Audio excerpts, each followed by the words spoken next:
বহুতে মোক প্ৰশ্ন কৰে যেতিয়া তাৰ সপ্তকৰ ৰিয়াজ কৰে তেওঁলোকৰ মাতবোৰ বোলে ফাটি যায় তাৰ কাৰণে কেনেকুৱা ধৰণৰ ৰিয়াজ কৰিলে তেওঁলোক উপকৃত হ'ব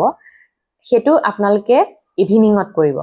কেনেকৈ কৰিব মই আগতেও বহুত কিটা তাৰ সপ্তকৰ ৰিয়াজ দি থৈছো এটো আপোনালোকে কৰিব তাৰ মাজত ইনক্লুড কৰিব কেনেকৈ কৰিব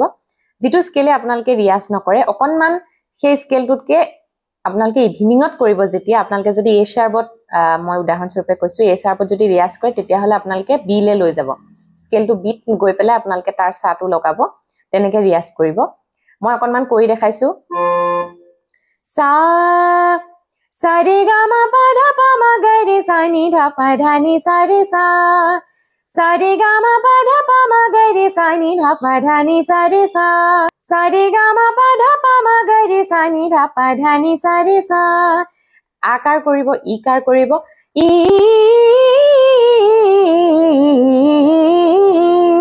উ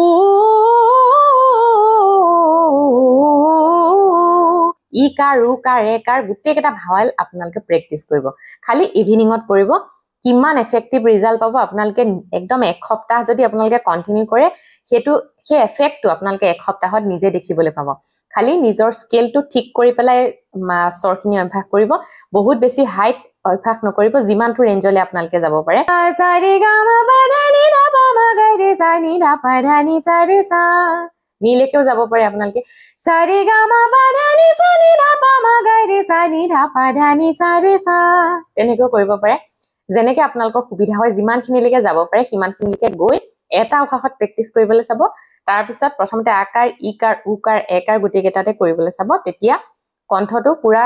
হে ক্ৰেক হোৱাৰ সমস্যাটো পৰা আপোনালোকে হাত খাইব পাৰিব একদম ধুনিয়াকৈ স্মুথলি সিংগিং কৰিব পাৰিব আৰু এনেকুৱা ধৰণৰ ইনফৰমেটিভ ভিডিওৰ কাৰণে এতিয়া মোক সাবস্ক্ৰাইব কৰি লওক